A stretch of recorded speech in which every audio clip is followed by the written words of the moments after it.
Taong 2021 nang mahuli sa isang buy-bust operation ang nooy 18 taong gulang na si Unyo. Hindi niya tunay na pangalan. Sangkot daw si Unyo sa pagbebenta at paggamit ng iligal na droga.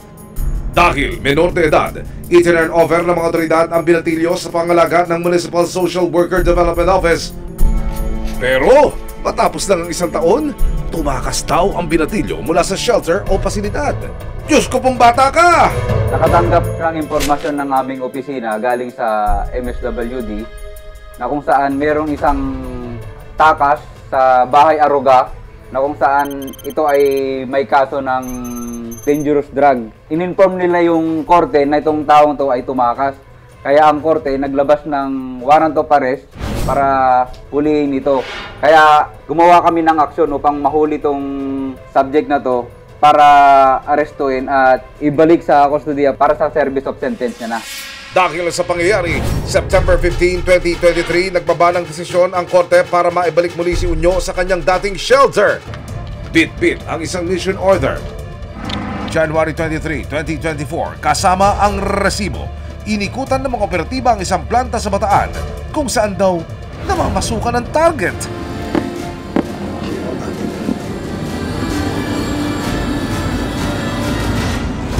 Pagdating sa lugar, unti-unti nang nagdatingan ang mga trabahador ng planta. Sa dami ng mga empleyado, hindi magiging madali ang paghahanap kay Unyo. Dahil dito, humingi na ng tulong ang CIDG DSOU sa management ng nasabing planta para matipon ang lahat ng mga trabahador.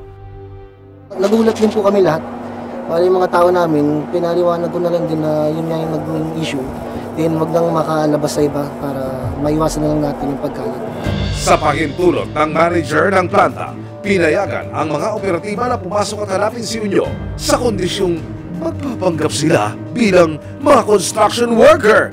Nagpanggap kami rito na isang trabahador saka isang nagpanggap na managerial upang sa ganon makapenetrate kami sa loob na yan.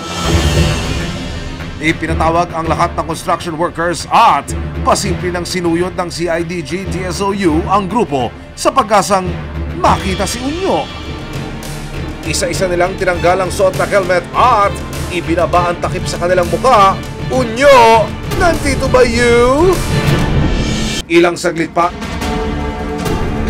lumitaw na si Unyo mula sa 50 construction workers na ipinatawag ng manager.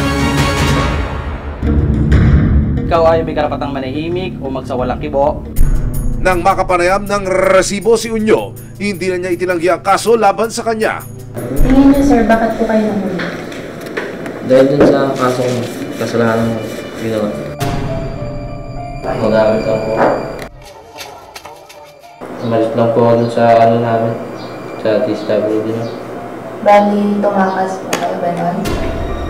Kwento pa ni Unyo, nagawa lang daw niya ito para kumita ng pera para sa pamilya. Nanay ko, tsaka kapatid ko, napadala ko. Dun sa Quezon Province? Nanay ko, yung kapatid ko, nag-aaral sa Manila. Ayun yung sinusuportahan mo? Yung bibigay-bigay lang. Hindi na menor de edad si Unyo ngayon, pero ayon sa utos ng korte, kailangan muna siyang ibalik sa rehabilitation facility na una niyang naging tahanan.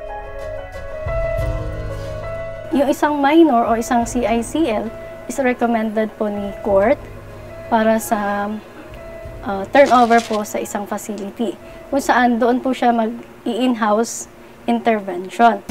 Sa tulong ng Municipal Social Worker Development Office o MSWDO ng Mariveles, Bataan, haharapin ni Unyo ang mga pagdinig sa mga kasong isinampalaban sa kanya noon tulad ng paglabag sa Republic Act 9165 para sa sale and possession of illegal drugs.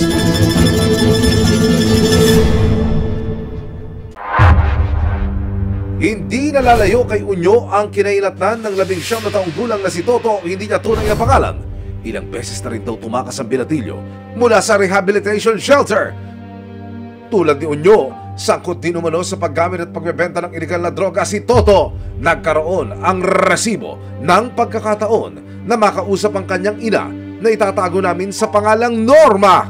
Kwento niya, alam niyang mali ang ginawa ng kanyang anak. Ano po binabanggit ng bata sa inyo? Bakit siya lumayas? Bakit siya tumakas dito sa shelter po? Ang isip niya, akala niya hindi ko siya madalaw. Opo.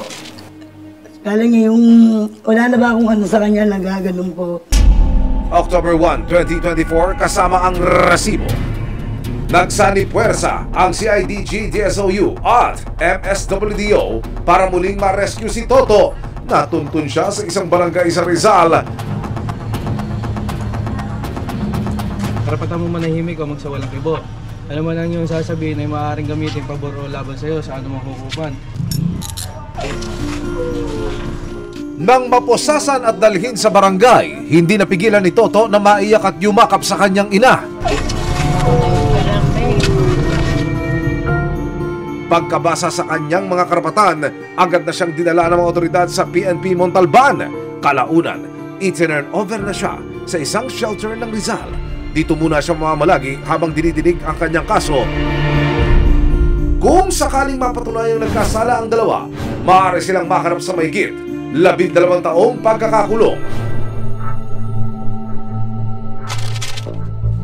Ayon sa MSWD na nakatutok kay Unyo, pansamantala raw siyang pinalaya matapos niyang makumpleto ang intervention program habang patuloy siyang binabantayan ng mga social worker maging ang pagdinig sa kanyang kaso.